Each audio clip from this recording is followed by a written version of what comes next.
Ay, hindi na kayo gumawa doon? Gumagawa kami po. Ah, gumawa pa kaya? Pwede.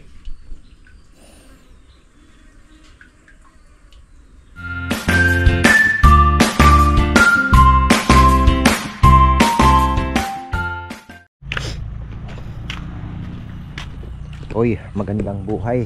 At okay na, medyo lumakas-lakas na tayo. Kailangan lang talaga ng pahinga mga farmers. So ayan, kaya tayo dahil may ginagawa.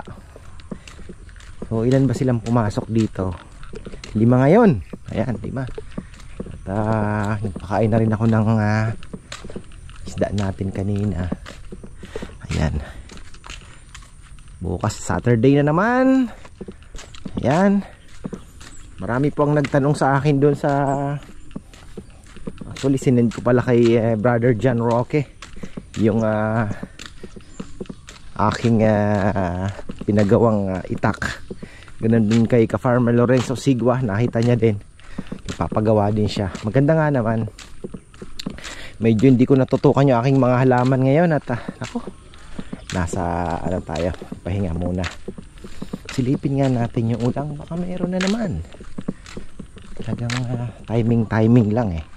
Hindi daw nakita talaga, kahit si Junjun pala pinanood, hindi din po nakita.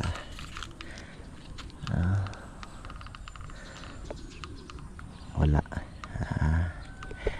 Siguro pagka mainit tapos malakas yung agos, na andyan sila sumasalubong. Yan na. Pero ang dami pong ayungin like before. Pero si Papa Yam, nakita niya nakaakyat dito sa yan sa kanal mismo. Mga ayungin malalaki na rin ha. Hindi nyo rin nakikita sigurado yan. Ayun na, may kislap. Mas mahilig sila sa lumot din. Ayan. Punta natin yung ginagawa nila. Si Kongkong ata ka-partner ni Junjun. Yun. Baboy natin.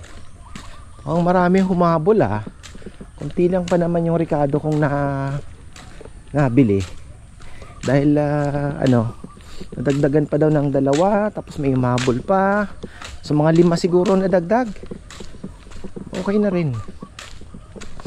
Tapos by November, baka po isip tayo ng promotion. Yan. Alam nyo naman, hindi ko naman po talaga kayang tapatan yung presyo ng lechon. Talagang naandyan sa market. Gawa ng, syempre doon tayo sa quality. Mas mahal po kasi talaga ng konti, lalong lalo na doon sa quality diba, baboy ba. Anong ay, hindi na kayo gumawa doon? Gumagawa kami po. Gumawa pa kaya? Ano to, lininis na? Ang sipag Tapos wala namang pupunta bukas.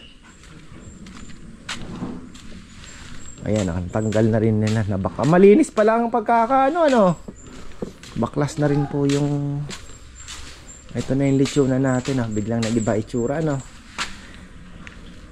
hindi na anticipate yung natin ating flooring. Yan. Pero sabi ni Papa Yan, huwag mo nang i-tiles kasi ganun din tingnan nyo yung tiles dito, parang puro abo din naman. Ito, basta linisin na lang po siguro ito ng maayos, nababrush, hindi pwede na yan. Lalagyan pa yan ng ganito, yun yung parang anuhan, guide nung tubo. Tapos ito tatambakan. Mas maganda na rin yung solid talaga, diba?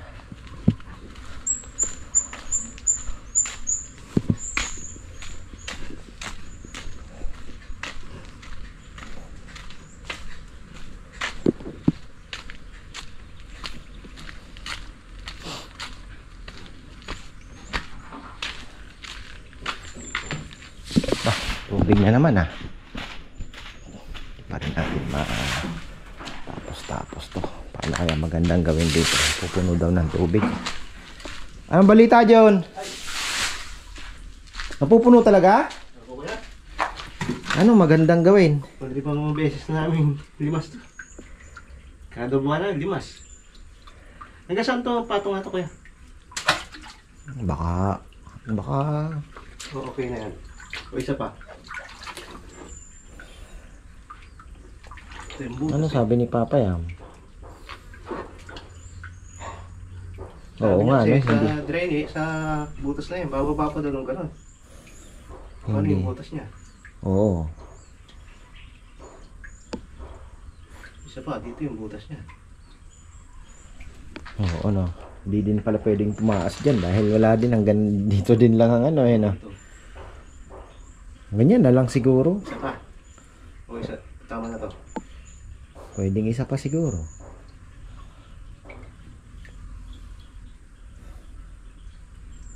Pwedeng, tama na to, bubutas na lang dito. Bababa na to din dito. Oo. Pwede din. Paano kaya maiwasan yung sibol na yan? Nasibol ko yan eh. Oo. Ibig sabihin, puno ba kanina? Oo, yan, hanggang dito. Kaya umaga. Hanggang dyan na lang. Ibig sabihin hanggang dyan na lang yun. Kasi tagal nang nakapahinga. Ganyan lang. Akyat ko, hanggang dito. Pupuno agad. Ibig sabihin hanggang dyan lang talaga yung ano. Overflow. Pero pataas to, ang taas ng silong ko yan. Ayun, lakas oh. Maagos talaga eh.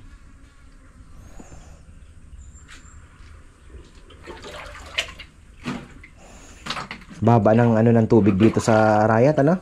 Sa lugar natin. Baba po ng ano, 2 metro lang na hukay.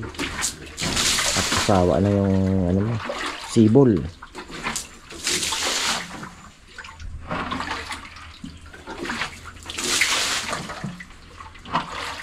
Paano daw ang overflow nito? Hindi na mag-aano doon ng Pwede yung, ano ko yan, yung flooring yan, ibababa lang. Yan, ito. Pwede yan dito. tapos Yan, magbuo kayo ng palabas doon. oo nga no. Kasi kailangan din ng may palabas. Oh, ganyan naman sa may flooring na yan. Titibag na lang ano. Kaya naman. Okay na to, yung masinta na ito. Oo, okay na siguro yan eh. Todo ibaba natin dito. Pwede dito yung butas. Yan yung ano. Pwede.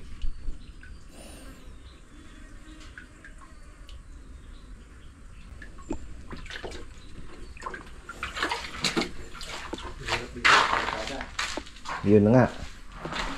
Tindi ng sibol. Ang lakas ng sibol.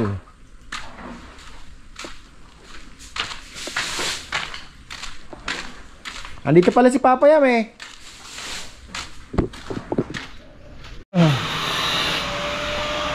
Sabi ni Bebe, gusto niya daw i-rush ito kasi tingnan niyo naman, sabi ko hindi natin ma-rush yan ng ganon-ganon lang gusto niya, sabi niya next week sana matibag na daw ito, may dingding na. Sabi ko hindi, tingnan mo ako ang manpower natin. Di-day off pa yan ka ako ng isang araw. Tapos sa daming side duty. Di ba? Hindi talaga matatapos ng ganong kadali.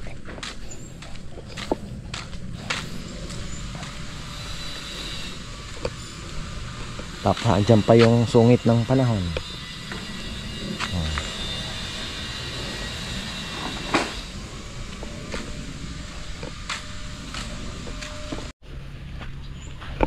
Mahaba-haba pang bubunuin natin kasi kung tibagan ang pag-uusapan ay siguro 1 week tibagan yung daanan pa ng baboy. Bagay, sabihin mo ng ano, pero maganda kasi sana ang ano pa niyan, yung flooring nito ang pangit eh. Hindi po maganda yung flooring, so kung gusto mo talagang gandahan, ayusin mo uli yung flooring din. Tapos magkakadingding ka doon ng ano, diba? So tingnan natin.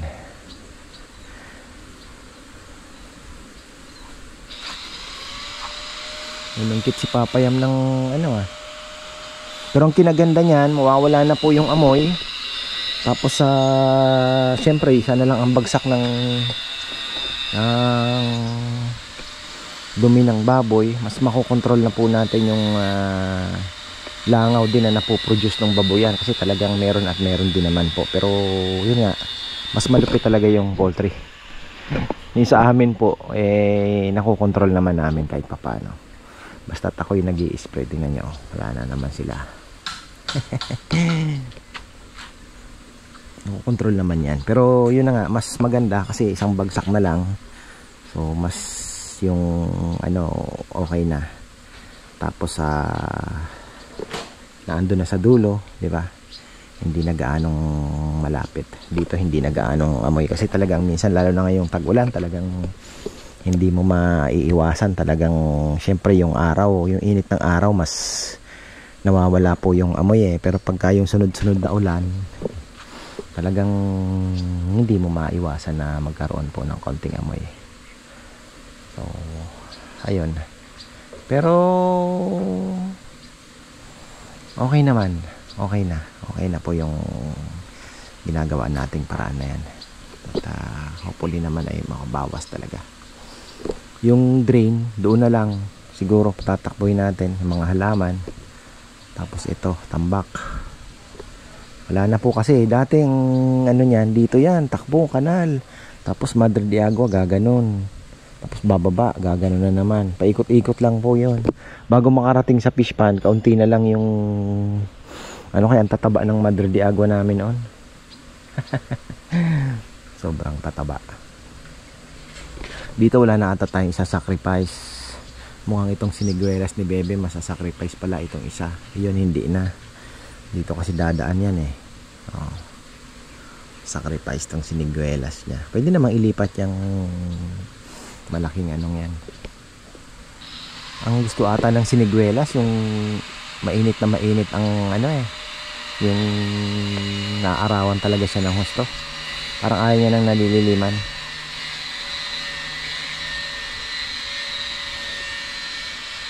Dito sa mga nyog ganun din, parang ayaw din ng masyadong malilim. Tambak natin wala pa, naantay pa hanggang ngayon. Ang bagal ng tambak. Ayun isang patong pa daw. Isang patong pa.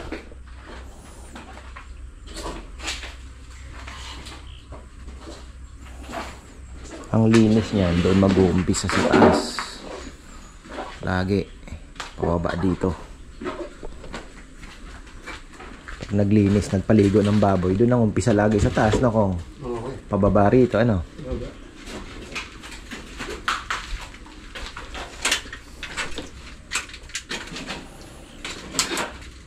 Pero siguro pagka summer time yun, hindi naman ganyan kalakas ang sibol, no?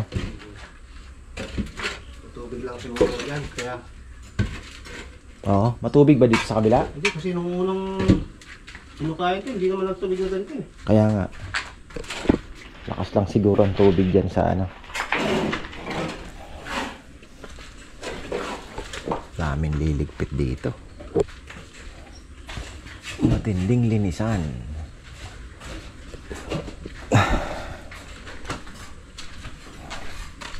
Tapos eto, ready din natin ang mga drinker nito, paayos natin just in case na December, at least may maiimbakan tayo ng baboy. Kasi pag pumalo po ang December, the whole month of December, siguro mga nasa 300 din ang naibebenta namin kung pagsasama-samahin. Sabagay, kung meron tayong mga paalaga, diskarte ko niyan, uunahin ko na muna yung pang yung 24, diba, Christmas Eve na handa. Tapos yung mga pang party dun muna ako kukuha sa iba. Tapos yung kay ka-Farmer Anthony, kung ilan yung maitatabi niya sa akin ng pang 31 naman, after naman ng 25, at least safe na yon. Ganun ang diskarte ko. Ayokong unahin yung kanya kasi napakahirap na pong maghanap ng baboy after ng 24-25. Lalo na yung mauutak din yung mga nagpapaliguan parang hoarding ang ginagawa nila eh. So hoarding talaga, as in hoarding na ang ginagawa nila, lalo na yung nauso yung ASF eh, talagang matindi ang ginagawa nilang hoarding. Nasa stockyard na lahat ng baboy, kaya sila na ang nagdi-dictate ng presyo. Yun ang masalimuot, kaya magugulat po kayo sa presyo pagka pumalo na ang 31, ano, yung New Year. Magugulat po kayo sa presyo ng baboy. Lechon pala, ayan, baboy na rin syempre. Dati nga pinibigyan ako ng 20 kilo, sabi ko presyo na ng lechon ko yan eh. Sabi niya, wala boss, ganyan talaga ang presyo. Okay, sabi ko, wag na lang ako. Ang hirap eh, hindi nila naiintindihan kung paano mo, di ba? Ganun talaga. Law of supply and demand, sabi nga nila. So ito ang lilinisin natin. Ang dami pa pala, oh. Wow, sakit sa mata. Pasensyahan nyo na po at doon lang po muna yung malinis, pero ayusin natin yan.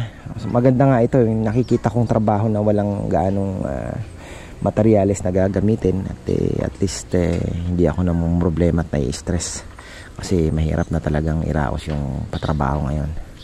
Pwede lang magpahinga at kaya lang mga tauhan natin kailangan natin ding hindi pa. So hindi ko alam kung paano, pero I know that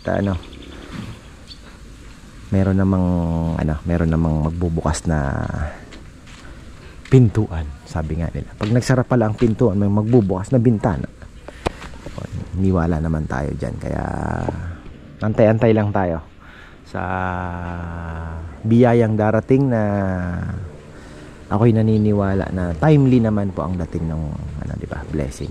So ayun, basta ako keep on going lang. Kung ano man ang dumating, edi makontento tayo. Although syempre tao ka, minsan nakakaramdam ka ng, di ba, stress, pero dapat nananaig pa rin yung mo.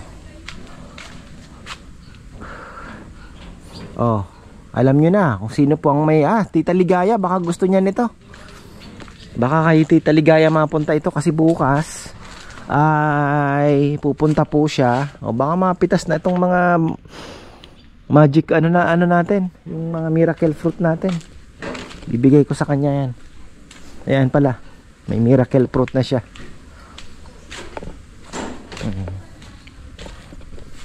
Si Tita Leticia naman kasi yung din, meron din siya. Tapos sino pa ba yung mga aba, 6,000 pa mo yung ginastos. 6,000 ang binayad natin dyan. Baka lininis lang. Pinalitan yung bago na rin sila ito, sabi ni Giselle. O ba't hindi lumamig? Hindi naman lumamig daw. Baka meron lang 17 years na rin yan eh. Yan po ay unang pundar namin yan nung kami ay nag-open sa tindahan. Ayan. So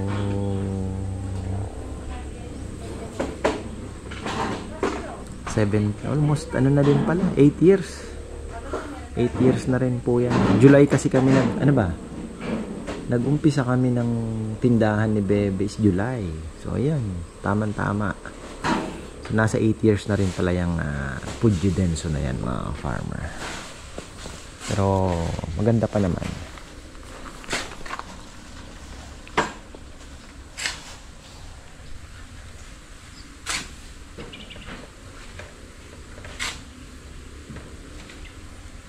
Wala pang balita sa Tambak, Papayam?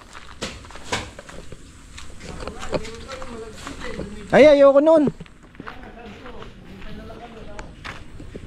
Inano daw kasi, sinolo ata nung mayor ng kabilang bahayan yung kinukuhanan nilang magandang tambak. Tapos ito ay kailangan nating ma-retouch din yung mga lamesa natin. Yung mga lalo na yung mga naan dito, kailangan natin ma-retouch natin yan. Yan o. Maingay na yan. Yan.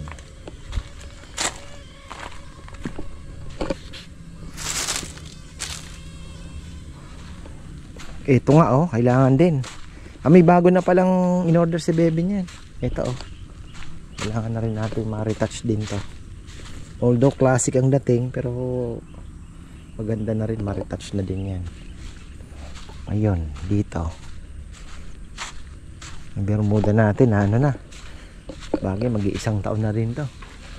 Ano na din pala. Kailangan mapalitan na din ah.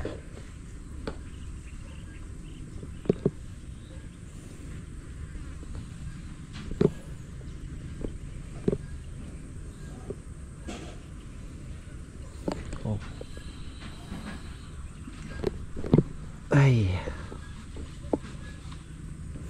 Akasya na yan, kailangan nating matrim mga farmer at itrim natin yan. At ano yun yan natin, bigyan natin ng kaunting liwanag yung likod ng lechonan kasi marami tayo tatanim doon. Kaya lang mukhang matatagalan pa dahil tinitingnan ko yung movement ng aking mga tauhan. Lunes day off, Martes, Miyerkules, Huwebes. Pag masama ang panahon, udlot-udlot ang trabaho. Pagdating ng Biyernes, si Rizal at si Jomar nasa kusina naman. Nagluluto ng sarsa at yung mga preparasyon sa kainan. Sabado linggo na andito. So meron ka lang na halos 3 araw pala, no? Yan ang challenge sa atin na paano natin gagawing mabilis yung trabaho. Bagay si Poroy at Rambo nakaka-sideline pagka walang lechon. Si Poroy ang titira niyan, mga akasya na yan. Babawas din tayo dito siguro. Sa bagay, nakakatakot yung bagyo ngayon parating dahil baka daw bumaba. Pag bumaba, yari tayo, linggo. Yari tayo, linggo. Tama. Kailangan na palang, nakita na ba ni Bebe ito? Kailangan na pala itong i-retouch ah.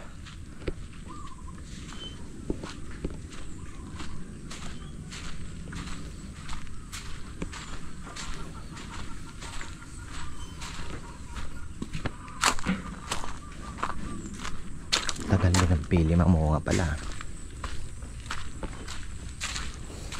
Ay, so at least ayan, nakaikot tayo ng isa. Pinapawisan ako ng malamig. Pero medyo okay na yung pakiramdam ko. Dahil halos ano na ba ang mga ininom ko.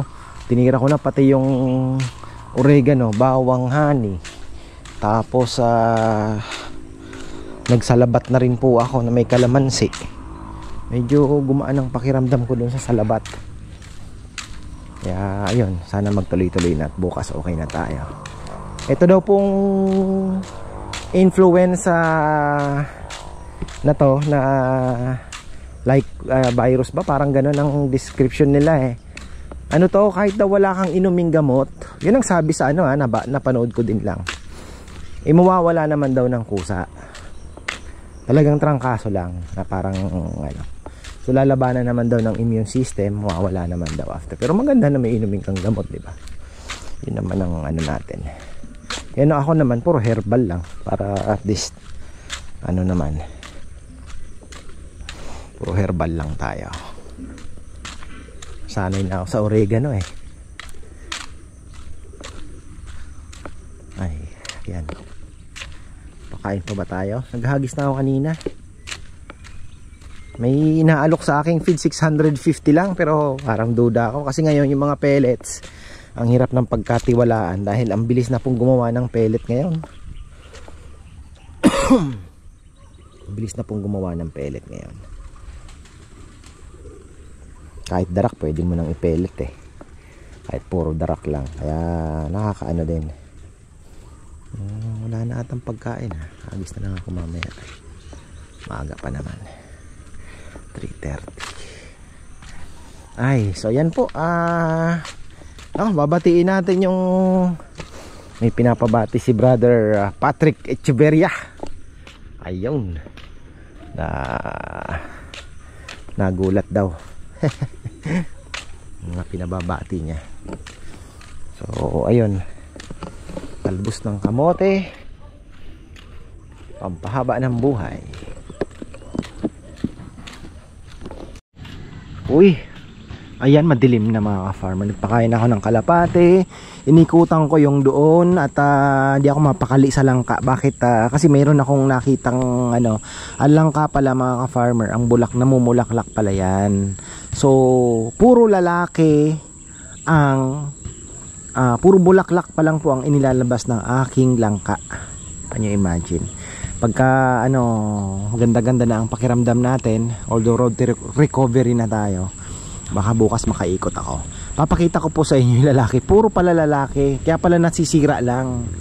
So ayun, at least na-confirm na natin na wala pa pong babaeng lumalabas doon sa mga bulaklak nung langka na yan. Hindi ko alam kung talaga bang ganon o matagal na niyang ginagawa yan eh.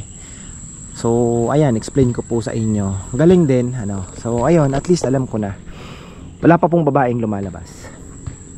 So ayan, pinapabati pala ni Brother Patrick Echeverria si Father Ino at si Christian. Ayun, daw sa inyo, hello daw sa inyo. Ayun, at syempre advance happy birthday rin kay Ate Rosel Villones. Sa October 19 pa naman yan, at babatiin ulit natin bukas. So ayan, marami pong salamat mga ka-farmer. At medyo gumanda na ang pakiramdam ko. Uminom po ako ng luya na matapang sa labat, at tinagyan ko ng kalamansi, sabi ni Nanay Conching. So ayan, pinawisan ako, nailabas ko yung parang ng katawan. Ang galing So ayan, maraming salamat at magandang buhay.